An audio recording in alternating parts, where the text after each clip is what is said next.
영화 컨저링만큼 소름 끼치는 귀신 나오는 집. 예전 어릴 때 살던 집 생각이 나서 많은 생각을 했어요. 어린 시절 가족들과 제가 죽을 고비를 수도 없이 넘기며 겨우 탈출했던 집에 대한 이야기 해드리려고요. 지금은 전혀 문제없고 주변 사람들에겐 괴담 하나 풀듯이 가볍게 많이도 이야기했으니 문제의 집터에는 지금 그냥 아스팔트 길이 되었어요. 뒤쪽에 철도가 놓이고 방벽 같은 게 설치되면서 집터를 좀 침범했지만 집터의 대부분은 아스팔트 길이 되었죠. 그 집이 없어진 탓에 이사간 후에 한 번도 찾아가 볼 수 없었지만 그치만 지금도 생생히 기억나네요. 집이 구조 같은 거런 건 냄새도 어렴풋 기억나고 집은 여관 건물 맨 위층에 있었고 엄청 낡은 집이었지만 오래전엔 고급스러웠을 법한 그런 집이었어요. 엄마 말로는 이사 올 때부터 가구가 몇 개 있었는데 텔레비전 놓는 장식장이랑 거실 탁자 하나, 작은 방 침대랑 안방 화장대. 주인 아줌마가 찜찜하면 버리라고 했지만 전부 나무고 고급스럽게 생겨서 그대로 두고 침대만 왠지 찜찜해서 버렸다고 하더라고요.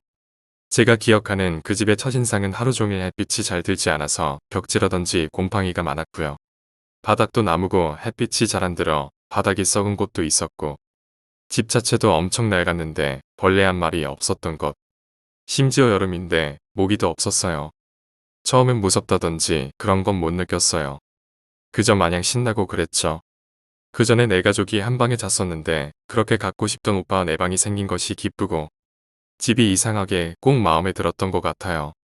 그때 오빠가 12살이고 제가 10살이었는데 엄마 아빠가 작은 방에 원래 있던 침대를 빼고 작은 침대를 나란히 두 개를 넣어줬어요.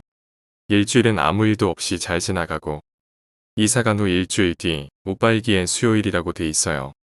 새벽에 자다가 깼는데 이상한 소리가 들렸어요. 누가 손가락으로 벽을 딱딱 치는 소리 같은 게 불규칙하게 딱딱딱 딱딱딱 이런 식으로 들렸어요. 처음엔 오빠가 일어났나 싶어서 그냥 자려고 눈을 감고 스르르 잠들었을 때 갑자기 얼굴이 너무 시원한 거예요. 그때가 여름이었거든요. 그 집이 원래 시원한 편이라 선풍기는 켜놓지 않았고 도둑이 든다고 창문도 닫고서 자고 있었거든요. 얼굴에 바람이 부는 것도 아니고 얼굴을 바카 같은 거로 세수한 기분이랄까. 나중엔 팔하고 허리까지 시원했는데 뭔가 갑갑한 느낌도 들었던 것 같아요. 그때 누가 제 어깨를 잡고 확 끌어당겼어요. 정신이 들면서 잠에서 확 깼는데 저는 서 있고 창문 앞에서 아빠가 저를 안고 있더라고요. 불도 다 켜져 있고 오빠는 방문 앞에서 엄마 뒤에 숨어 있고 눈을 떴을 때 왜 그런 상황이었는지 궁금하지도 않고 그날 그냥 아빠가 그대로 안고 안방으로 가서 가족들 다 같이 안방에서 잠이 들었던 것 같아요. 제가 겁먹을까봐 아무도 말 안 한 것 같았죠. 후에 몇 년 지나고 오빠 말로는 자다가 일어났는데 제가 창문 앞에 서서 창문을 손가락으로 딱딱 치고 있었대요. 왜 그러냐 물어도 답이 없어서 덥냐고 창문을 조금 열어줬더니 제가 까치발을 들고 창문 밖에 얼굴만 빼고 얼굴을 이리저리 이상한 방향으로 돌리더래요. 오빠가 너무 놀라서 제 팔을 잡아당겼는데 당겨지지 않더래요. 그래서 제 얼굴을 보고 이야기하려고 옆에서 제 얼굴을 보는데 제가 입이 뒤에 걸릴 만큼 활짝 웃고 있더래요. 그게 예쁘게 활짝이 아니라 말 그대로 입이 찢어라 웃고 있던 거죠. 오빠가 소리도 못 지르고 안방으로 달려가 아빠 엄마를 깨우고 방에 들어왔을 때는 제가 창문을 활짝 열고 창틀에 아슬아슬하게 수건처럼 걸려 있었다는 거예요. 아빠가 제 어깨를 확 젖혀서 안고 제가 그때 깼다는데 엄마 아빠는 심한 몽유병이라고 생각했대요. 오빠가 일기에 썼었는데 엄마 아빠가 그런 거 쓰는 거 아니라고 그래서 지웠다고. 그래서 그 날짜 오빠 일기엔 다른 내용이 적혀 있고요. 그 뒤로 저는 몽유병 증세가 나타난 적은 없었어요. 그리고 그 일이 있고 한 일주일간은 그냥 집에서 갑자기 쿵 소리가 난다던가 물소리가 난다던가 그런 것밖엔 이상한 점이 없었고 우리 가족은 그냥 집이 낡아서 그러려니 하며 살고 있었죠. 그 후 일주일 뒤부터 일이 연달아서 터지기 시작했는데 우리 가족은 그때까진 아직 사태의 심각이라고 해야 하나 전혀 공포심마저 느끼지 못했어요. 집에 대한 공포감 같은 게 처음 생긴 일은 그 후로 일주일 정도 지나서 연달아 일어났어요. 어두워지기 전 노을이 질 때쯤이었는데 그 집이 해가 잘 안 드는 집이라 저녁 되기 전부터 좀 어둡다는 느낌이거든요. 아빠는 가게에서 안 오셨고 오빠는 학원 갔다 친구 집에 간 날 엄마랑 저랑 둘이서 거실에 엄마는 소파에 앉아있고 저는 소파 앞 탁자에 앉아서 엄마가 제 머리를 묶어주면서 TV를 보고 있었어요.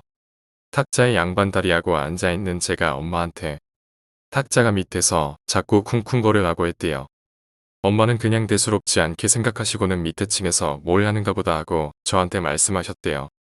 그러고 제 머리를 다 묶어놓고 TV를 보셨대요. 한 5분쯤 지나 제가 또다시 엄마 탁자가 자꾸 쿵쿵거린다니까 이렇게 말했대요. 엄마는 그러면 그냥 탁자에서 내려와서 소파에 앉으면 되지 않니 하고 다시 TV를 보셨고요. 근데 그 후 제가 꼼짝도 안 하고 탁자에 앉아 있더래요.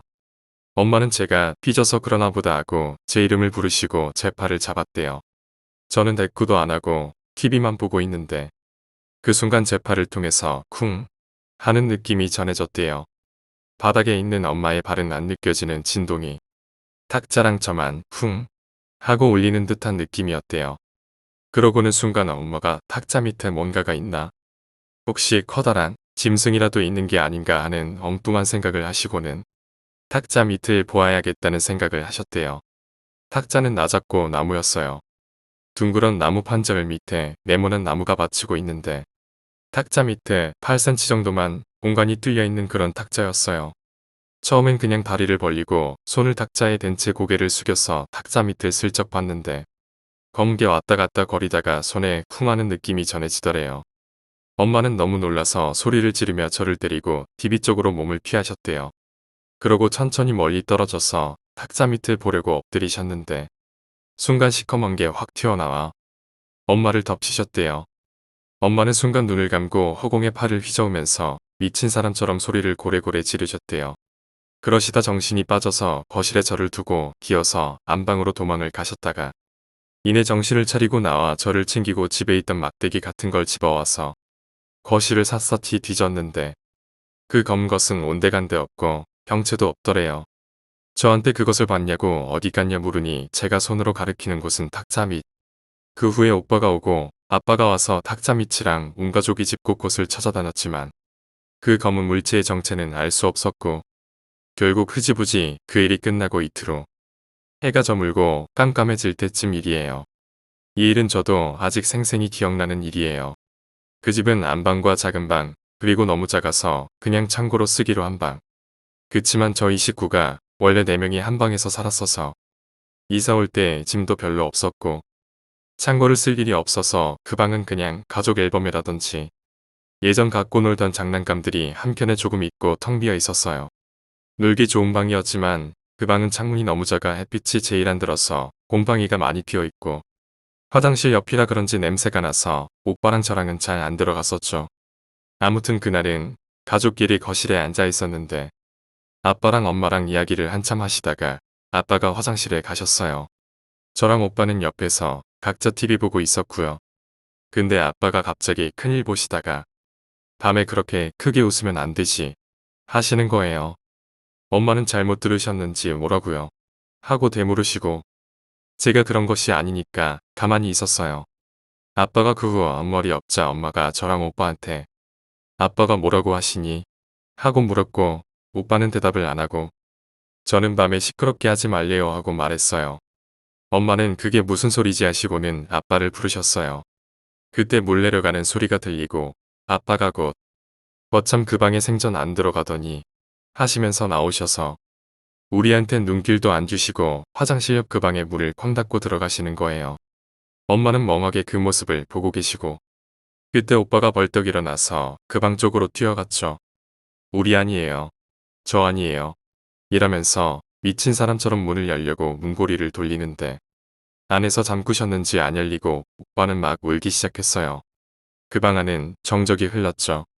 엄마는 놀라셨는지 가만히 굳어 계시다가 오빠가 울자 다가가셔서 왜 오니 하고 오빠를 달래며 대신 문을 열려고 하셨는데 역시 문은 잠겨 있었어요.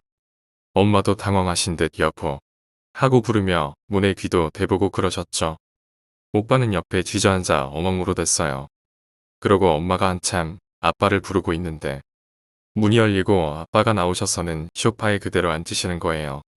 아빠는 얼빠진 얼굴로 앉아서 가만히 계시고 엄마는 오빠를 안아주고 아빠한테 무슨 일이냐고, 왜 그 방엔 들어가서 문을 잠그냐고, 대답은 왜 안 했냐고 물으셨어요. 그때 오빠가 울면서 또 아빠 그거 우리 아니에요. 저 아니에요. 거기 가지 마세요. 이런 말만 계속했어요. 엄마는 뭐냐면서 말을 해야 알지 않겠냐고 아빠한테 화내시고 곧바로 오빠 보고 뚝 끝이라고 혼내셨어요. 그때부터 오빠는 좀 진정됐는데 갑자기 아빠가 오늘은 아무래도 나가서 자자면서 엄마랑 저희 보고 당장 나가자고 했어요. 엄마도 탁자 일도 있고 해서인지 그러자고 하시고 가족이 지갑만 챙겨 들고 거의 도망치듯 집을 빠져나와서 아빠가 잠시 집 앞에 가족들을 세워놓고 오빠한테 혹시 뭘 봤냐고 물어보셨거든요. 오빠는 본 건 아니고 들었어요 라고 말했어요. 아빠가 뭘 들었니 하고 물었을 때 오빠가 말해준 걸 듣고 가족 전부 무슨 달리기 경주하듯이 집에서 도망쳐서 찜질방으로 갔어요. 오빠 이야기론 아빠가 화장실에 들어가고 얼마 안 돼서 그 방에서 오빠랑 제 목소리가 들렸대요. 막 웃으면서 아빠 라고 부르면서 소리쳤다고 하네요. 그러고 아빠가 밤에 그렇게 크게 웃으면 안 되지 하고 소리치셨는데 그거 듣고 오빠는 저희 거실에 있어요. 라고 말하려고 입을 떼는데 순간 아무도 없는 왼쪽에서 누가 귓속말로 조용히 해. 죽어. 오빠는 그대로 굳어서 아무 말도 못하고 있는데 아빠가 화장실에서 나와서 거실 쪽은 쳐다도 안 보고 그 방으로 걸어가는데 그 방에서 계속 우리 목소리가 라고 아빠 부르면서 웃어댔다는 거. 아빠는 그 일에 대해 그날 딱히 아무 말씀도 하지 않으셨는데 후에 이야기 들은 것으론 아빠는 화장실에서 우리가 떠드는 소리가 너무 시끄러워서 나가면 혼내켜줘야지 생각하셨대요. 그런데 아빠가 화장실에서 나와서 그 방에 들어간 기억은 없으시대요. 정신 차려보니 밖에서 엄마가 부르고 있고 오빠 울음소리가 났대요. 아빠가 뭔가에 단단히 홀렸구나 싶어 뒤돌아 나가려던 찰나에 오빠 목소리가 아빠 하고 뒤에서 부르셨다는 거예요. 그 뒤로 발이 돌덩이처럼 무겁고 겨우 방을 빠져나와서 소파에 앉았는데 그 방에서 계속 애들 소리가 들리고 뭔가에 홀린 것 같이 멍해서 집에서 당장 나가야 할 것 같은데 말 한마디를 꺼낼 수가 없더래요. 그러고 웃음소리가 멈췄을 때 겨우 집에서 나가자고 말씀하셨대요. 그날부터 아빠는 이사를 가야겠다는 생각을 조금 하셨다는데 가족이 갑자기 이사 갈 집도 마땅치 않고 지금 집을 어떻게 해야 할지 막막해서 그럴 수 없으셨대요. 덕분에 그 뒤로 반년 넘게 우리 가족은 그 집에 계속 살아야 했죠. 다음 편의 이야기는 계속됩니다. 오늘 이야기는 여기까지입니다. 오늘 이야기가 재미있으셨다면 구독과 좋아요, 댓글 부탁드립니다. 댓글은 저에게 큰 힘이 됩니다. 감사합니다.